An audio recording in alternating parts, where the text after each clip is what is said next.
नमस्कार मित्रों, history research point में आप सभी का स्वागत करता हूं।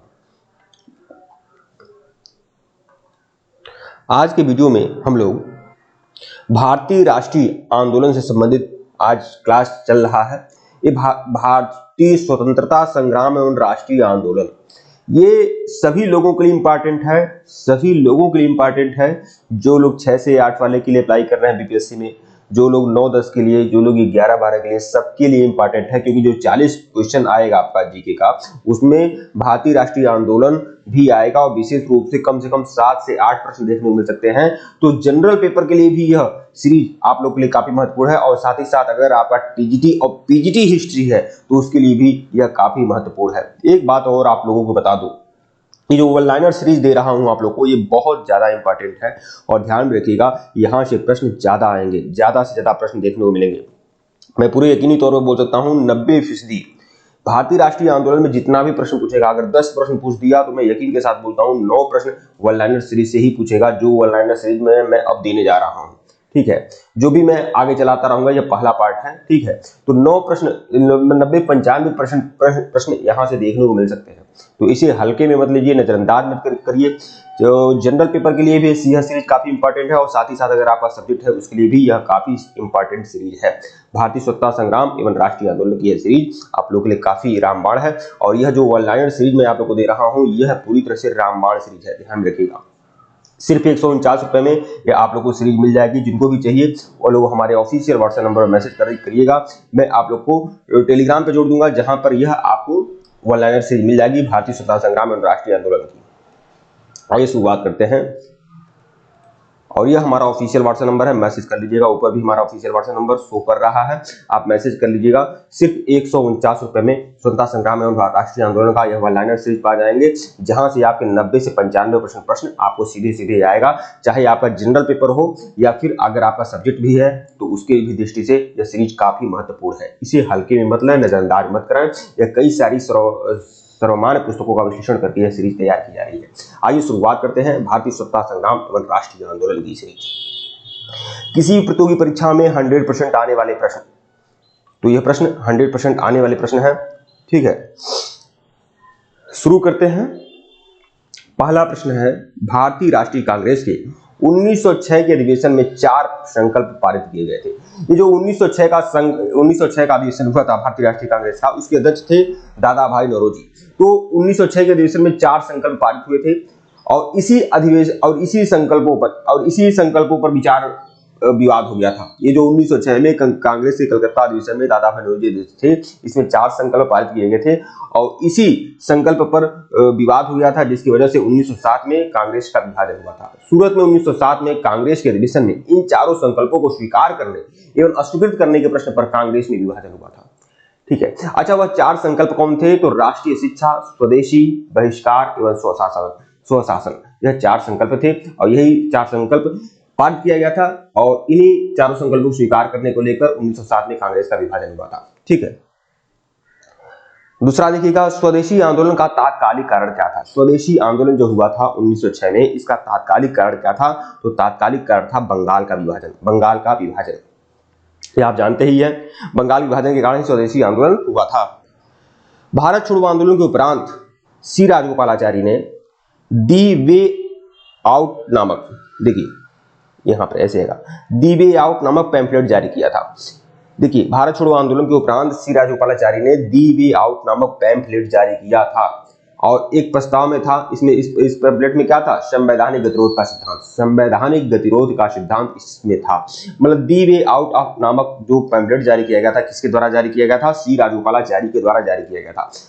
कब? भारत छोड़ो आंदोलन के दौरान। और इसमें क्या था? संवैधानिक गतिरोध का सिद्धांत था। 1931 में भारतीय राष्ट्रीय कांग्रेस का जो अधिवेशन हुआ था, 1931 में भारतीय राष्ट्रीय कांग्रेस का अधिवेशन हुआ था। इसके अध्यक्ष कौन थे?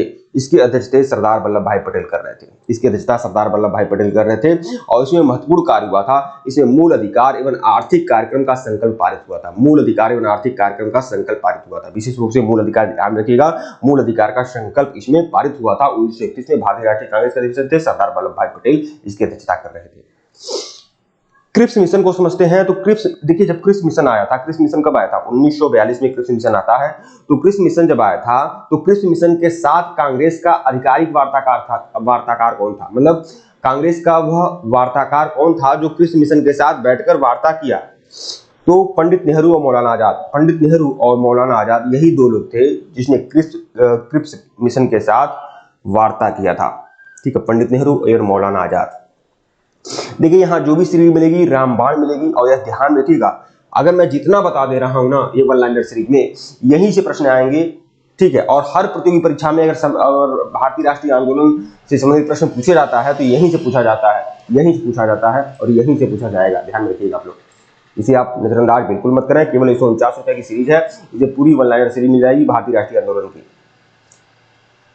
क्रिप्स मिशन में प्रस्ताव, देखिए क्रिप्स मिशन में क्या क्या प्रस्ताव आया था? 1942 में क्रिप्स मिशन आता है और मौलाना आजाद एवं नेहरू मिलकर वार्ता करते हैं। तो क्रिप्स मिशन में क्या प्रस्ताव था?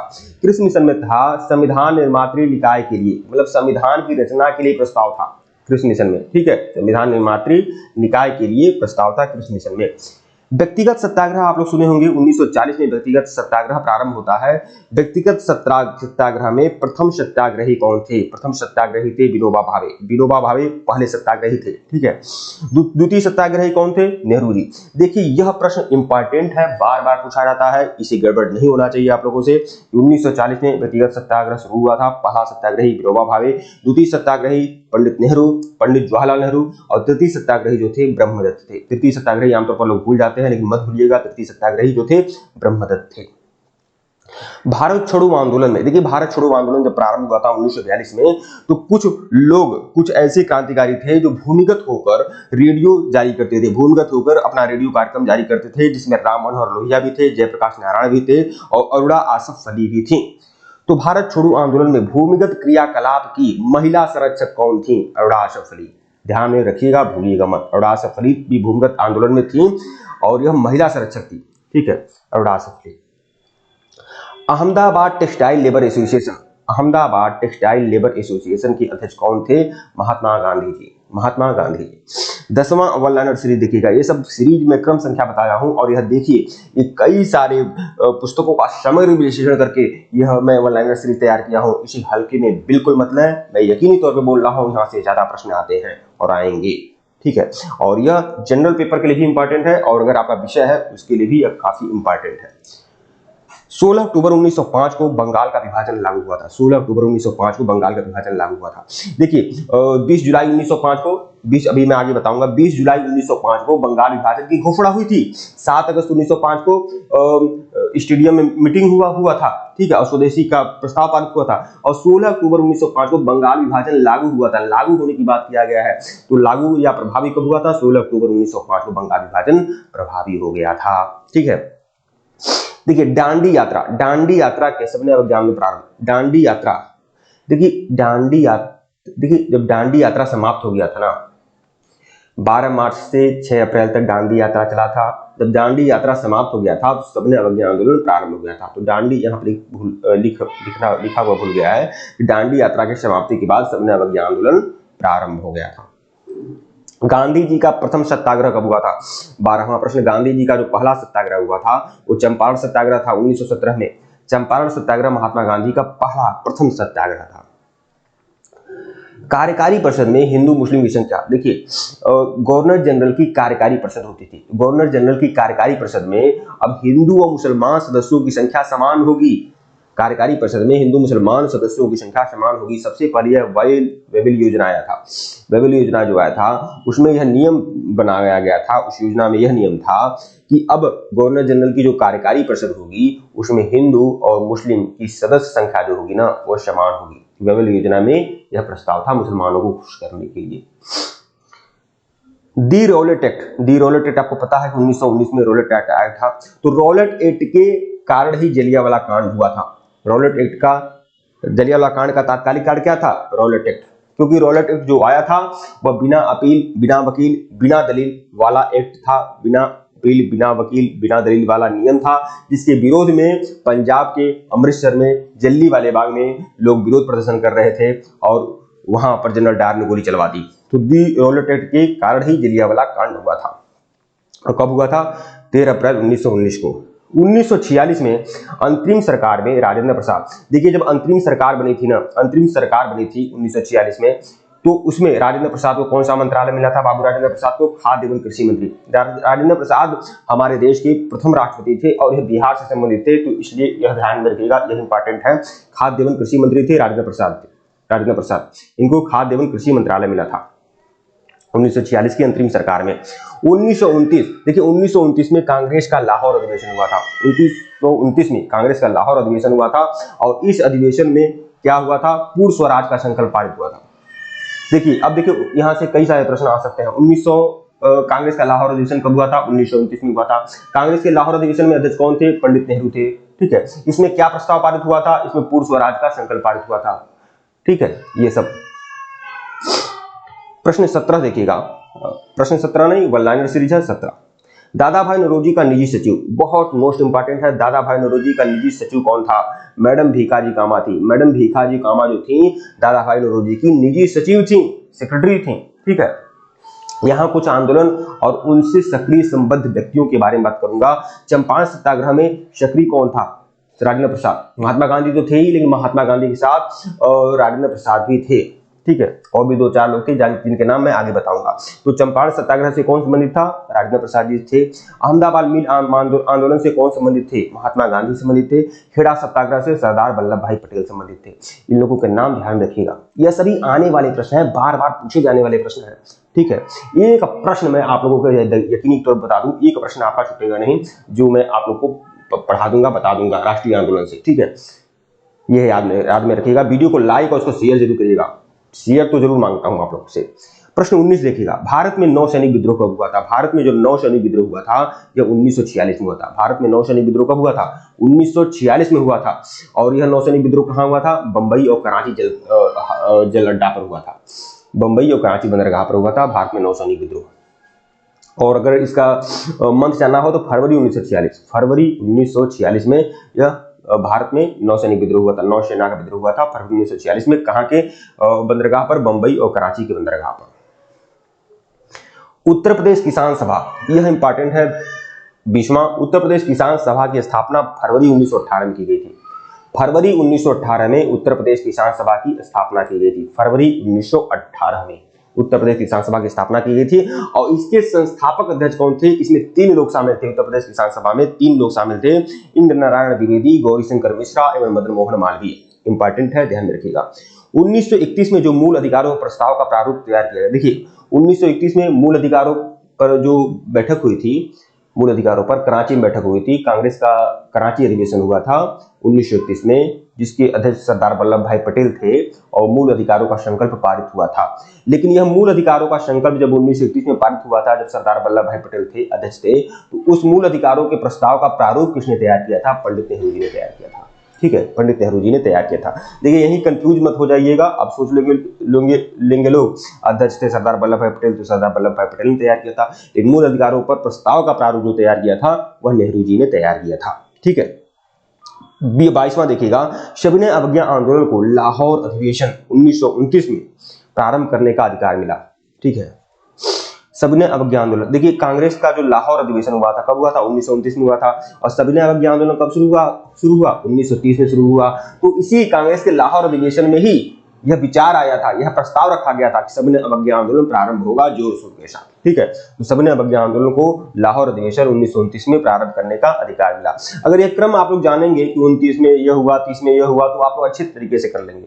ठीक है, 23वां देखिएगा, भारत छोड़ो आंदोलन प्रारंभ करने के पूर्व, भारत छोड़ो आंदोलन प्रारंभ करने के पूर्व महात्मा गांधी ने भारतीय रियासतों को अपनी जनता की प्रभुसत्ता स्वीकार करने को कहा।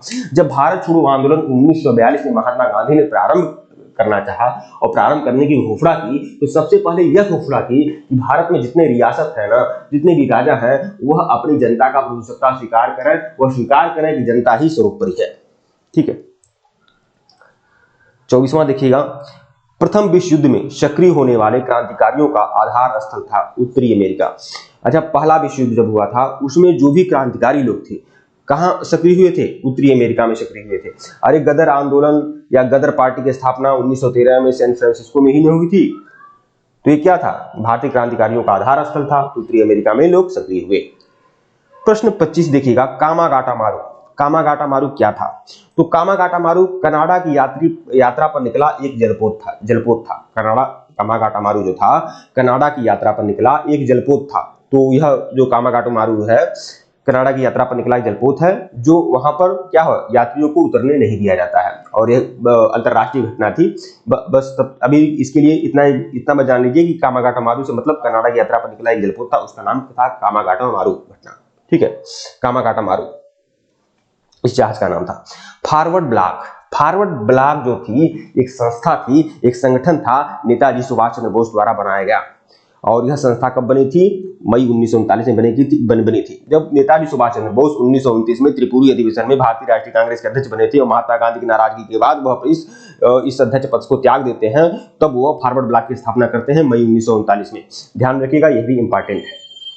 26वां देखिएगा, प्रथम गोलमेज सम्मेलन जब हुआ था तो दलित के लिए निर्वाचक मंडल की मांग करने वाले कौन थे? देखिए, भीमराव अम्बेडकर वह व्यक्ति थे जो प्रथम गोलमेज सम्मेलन, द्वितीय गोलमेज सम्मेलन और तृतीय गोलमेज सम्मेलन, तीनों गोलमेज सम्मेलन में बैठक में हिस्सा लेते हैं, और इन तीनों गोलमेज सम्मेलन में वह कहते हैं कि दलित के लिए अलग निर्वाचक मंडल की मांग करते हैं इसमें। ठीक है, तृतीय गोलमेज सम्मेलन में कांग्रेस ने भाग नहीं लिया। कांग्रेस ने प्रथम और द्वितीय में तो भाग लिया था, लेकिन तृतीय गोलमेज सम्मेलन में कांग्रेस ने भाग नहीं लिया था। ठीक है, 28वां देखिएगा, जलियांवाला कांड के विरोध में। देखिए, जलियांवाला कांड हुआ था 13 अप्रैल 1919 को हुआ था, और यह कांड इतना भयावह था कि इसमें जनरल डायर ने हजारों लोगों को मौत के घाट उतार दिया, हजारों लोगों पर गोली चलवा दी, और बहुत भीषण विभत्स घटना थी, जिसके विरोध में बहुत सारे लोगों ने अपनी उपाधियों को लौटा दिया अंग्रेज सरकार को, जिसमें रविन्द्रनाथ टैगोर, गुरुदेव रविन्द्रनाथ टैगोर, जिनको गुरुदेव की उपाधि महात्मा गांधी ने दिया था, उन्होंने एक उपाधि लौटाया था, नाइटहुड। तो नाइटहुड की उपाधि और रविन्द्रनाथ टैगोर ने लौटाया था। ध्यान रखिएगा आप लोग, यह इंपॉर्टेंट है, आता है। पत्रिकाएं, कुछ पत्रिकाओं की बात करूंगा और उनके संस्थापकों की बात करूंगा। श्यामजी कृष्ण वर्मा, देखिए एक पत्रिका है इंडियन सोशियोलॉजिस्ट एक पत्रिका है, जिसके संस्थापक कौन है? श्यामजी कृष्ण वर्मा है। श्यामजी कृष्ण वर्मा। एक पत्रिका है द तलवार की संस्थापक कौन है? मैडम भीकाजी कामा, यह इसकी संपादक कहा जाएगा।